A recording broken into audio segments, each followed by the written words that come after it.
Hello once again, and welcome back to Channel 514. Now that it's been a little over a year since I made my video on Hesiod's Theogony, which as it turns out has been my best received video of all the videos that I've made for this channel. So, tonight, without much preamble, we're going to read all the way through Hesiod's Works and Days, his other big poem, in the 1973 translation by for Penguin Classics by Dorothea Wender, who was a scholar at Wheaton College, Massachusetts.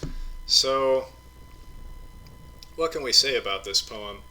Well, it purports to be our poet's brotherly advice to Perses, Hesiod's brother, who has apparently unsuccessfully made a go of it in business or some other career and is now taking up the life of a small farmer like his brother. And so, there's a lot in it, of course, about farming and about things that relate to that, like the weather and the seasons. And there's some things in it, too, about mythology and about, well, one's relations with women or children or slaves, etc., with people of other social classes above or below oneself. And there's a lot of sapiential content in it as well, wisdom sayings and that sort of thing. So it's actually a diverse sort of poem that sings of many things both close to home and farther afield, and sings of them with a certain relish and a certain poetic inspiration. So, without too much more preamble, let's get right into this poem. Now, I'm going to do this all in one video, or at least that's how I'd like to do it, so hopefully I won't have to get up at all, and I might turn off this lamp next to me and turn on the all too bright ceiling fan light that is overhead there, which I prefer not to use, but the lamp might make it a little too hot in here eventually, and so I might end up doing that. Anyway, let's get to it. Hesiod Works and Days, once again. It begins. Pierian muses, bringers of fame, come tell of your father Zeus, and sing his hymn, through whom each man is famous or unknown, talked of or left obscure through his great will. With ease he strengthens any man, with ease he makes the strong man humble, and with ease he levels mountains and exalts the plain, withers the proud, and makes the crooked straight with ease, the thunderer whose home is high. Hear, Zeus, and set our fallen laws upright, and may my song to Perses tell the truth. So there's a nice little invocation. So, cheers.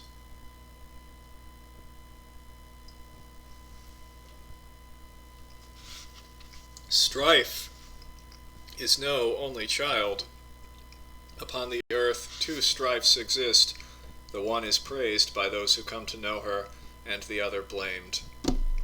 Their natures differ, for the cruel one makes battles thrive and war. She wins no love, but men are forced by the immortal's will to pay the grievous goddess due respect. The other, firstborn child of blackest night, was set by Zeus who lives in air on high, set in the roots of earth, an aid to men. She urges even lazy men to work. A man grows eager, seeing another rich from plowing, planting, ordering his house. So neighbor vies with neighbor in the rush for wealth. This strife is good for mortal men. Potter hates potter, carpenters compete, and beggar strives with beggar, bard with bard. O Perses, store this in your heart. Do not let wicked strife persuade you, skipping work, to gape at politicians and give ear to all the quarrels of the marketplace. He has no time for courts and public life who has not stored up 1 full year's supply of corn, Demeter's gift, got from the earth. When you have grain piled high, you may dispute and fight about the goods of other men, but you will never get this chance again. Come, let us settle our dispute at once, and let our judge be Zeus, whose laws are just. We split our property in half, but you grabbed at the larger part and praised to heaven the lords who love to try a case like that, eaters of bribes. The fools! They do not know that half may be worth more by far than whole, nor how much profit lies in poor man's bread. The gods desire to keep the stuff of life hidden from us. If they did not, you could work for a day and earn a year's supplies. You'd pack away your rudder and retire the oxen and the laboring mules. But Zeus concealed the secret, angry in his heart at being hoodwinked by Prometheus, and so he thought of painful cares for men. First he hid fire, but the son of Iapetos stole it from Zeus the wise, concealed the flame in a fennel stalk, and fooled the thunderer. Then, raging, spoke the gatherer of clouds, Prometheus, most crafty god of all, you stole the fire and tricked me happily. You plague on all mankind and on yourself. They'll pay for fire. I'll give another gift to men, an evil thing for their delight, and all will love this ruin in their hearts. So spoke the father of men and gods, and laughed. He told Hephaestus quickly to mix earth and water, and to put in it a voice and human power to move, to make a face like an immortal goddess, and to shape the lovely figure of a virgin girl. Athena was to teach the girl to weave, and golden Aphrodite to pour charm upon her head, and painful, strong desire, and body-shattering cares. Zeus ordered then the killer of Argos, Hermes, to put in sly manners, and the morals of a bitch. The son of Cronos spoke and was obeyed. The lame god molded earth as Zeus decreed into the image of a modest girl.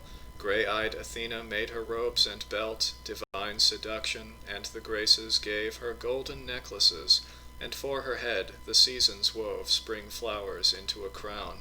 Hermes the messenger put in her breast lies and persuasive words and cunning ways. The herald of the gods then named the girl Pandora, for the gifts which all the gods had given her, this ruin of mankind. The deep and total trap was now complete. The father sent the gods' fast messenger to bring the gift to Epimetheus, and Epimetheus forgot the words his brother said, to take no gift from Zeus, but send it back, lest it should injure men. He took the gift and understood, too late. Before this time, men lived upon the earth apart from sorrow and from painful work, free from disease which brings the death gods in. But now the woman opened up the cask and scattered pains and evils among men. Inside the cask's hard walls remained one thing, hope only, which did not fly through the door. The lid stopped her, but all the others flew, thousands of troubles wandering the earth. The earth is full of evils, and the sea. Diseases come to visit men by day, and, uninvited, come again at night, bringing their pains in silence, for they were deprived of speech by Zeus the wise. And so there is no way to flee the mind of Zeus. And now with art and skill I'll summarize another tale which you should take to heart, of how both gods and men began the same. The gods who live on Mount Olympus first fashioned a golden race of mortal men. These lived in the reign of Cronos, king of heaven, and like the gods they lived with happy hearts, untouched by work or sorrow. Vile old age never appeared, but always lively-limbed. Far from all ills, they feasted happily. Death came to them as sleep, and all good things were theirs. Ungrudgingly the fertile land gave up her fruits unasked. Happy to be at peace, they lived with every want supplied, rich in their flocks, dear to the blessed gods. And then this race was hidden in the ground, but still they live as spirits of the earth, holy and good, guardians who keep off harm, givers of wealth. This kingly right is theirs.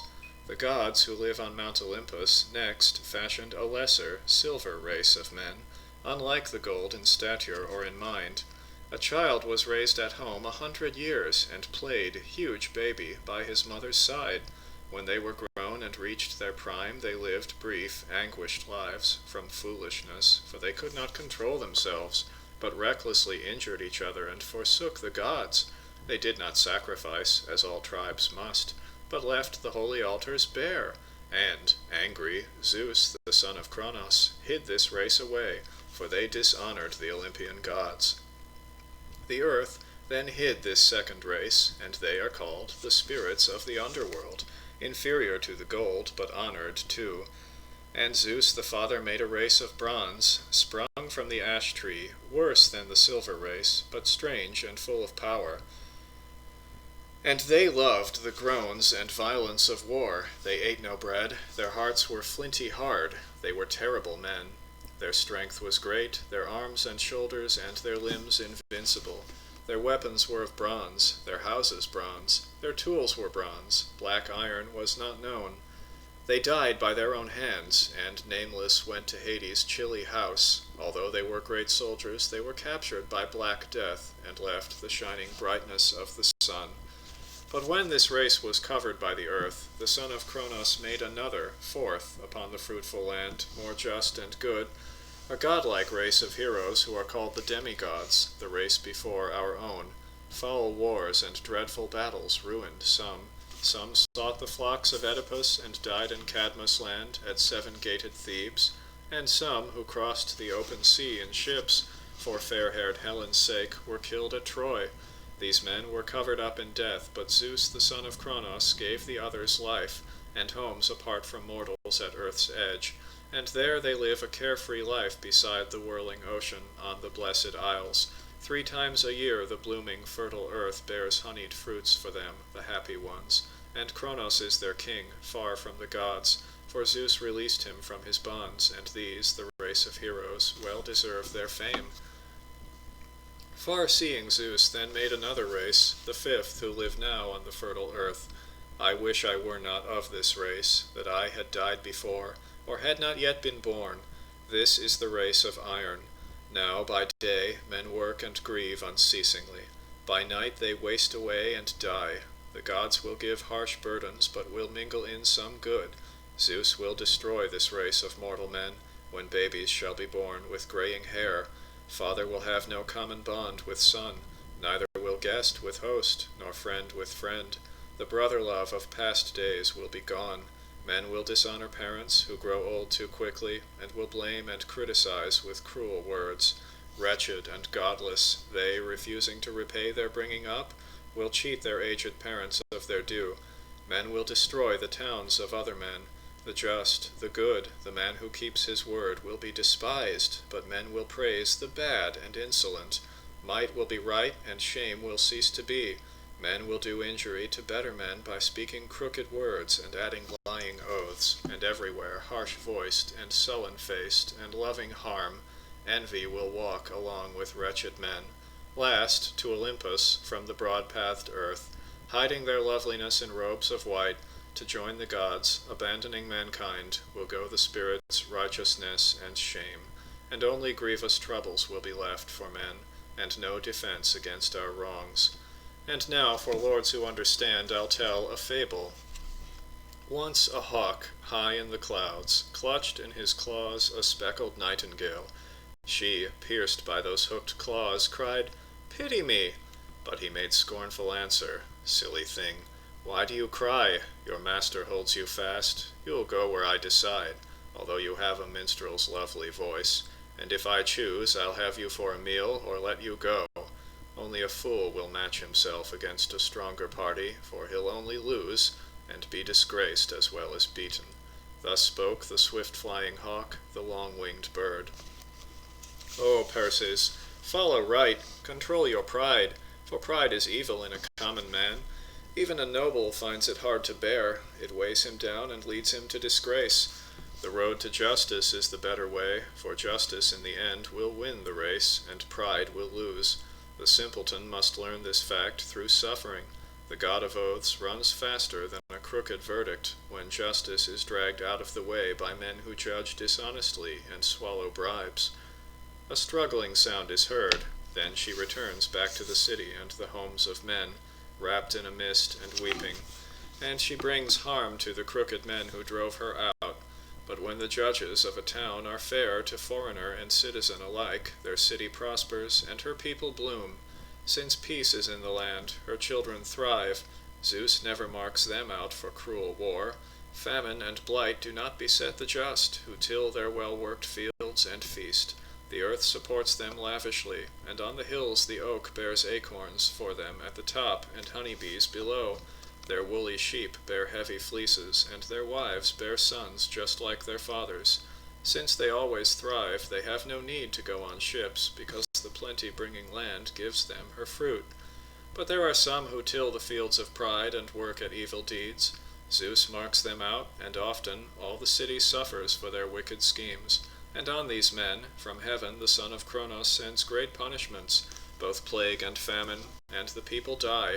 Their wives are barren, and their villages dwindle, according to the plan of Zeus.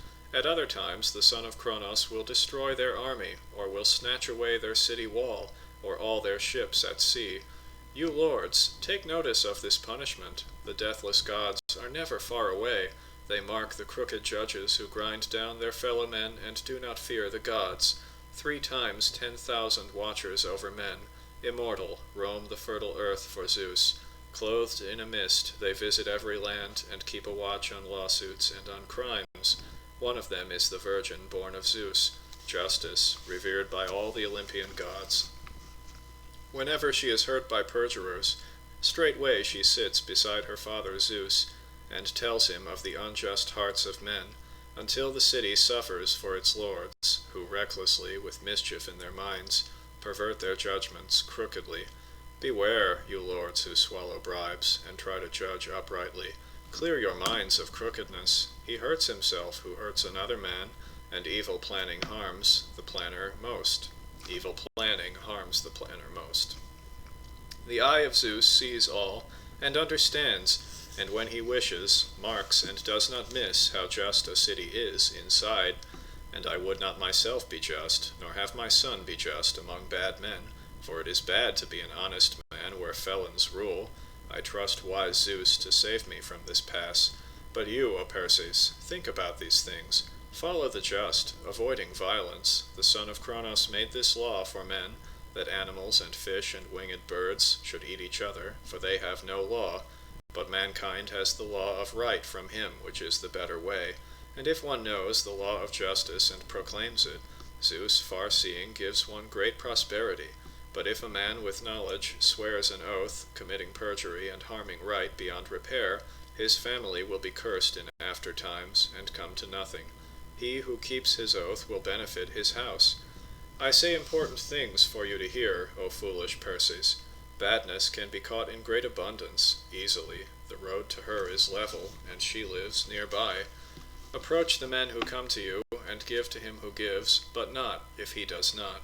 We give to generous men, but no one gives to stingy ones. Give is a lovely girl, but grab is bad, and she gives only death.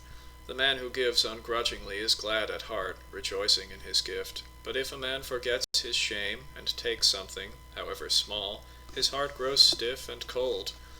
Add to your stores, and famine, burning-eyed, will stay away. Even if your supply is small, and if you add a little bit, and do it often, soon it will be big. Less worry comes from having wealth at home. Business abroad is always insecure. Think about this. To draw on what you have is fine. To need and have not pains the heart. Be sparing of the middle of a cask, but when you open it, and at the end, drink all you want. It's not worth saving dregs. Let wages promised to a friend be fixed beforehand.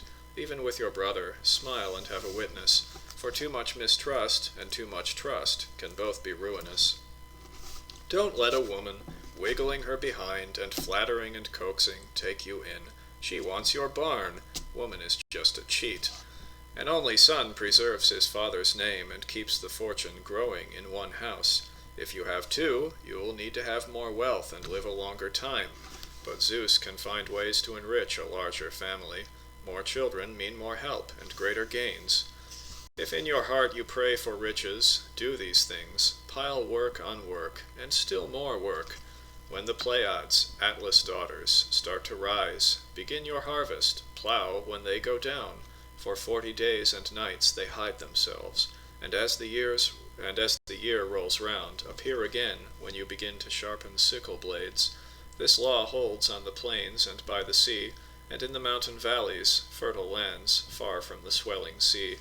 To sow your seed, go naked, strip to plow and strip to reap. if you would harvest all Demeter's yield in season.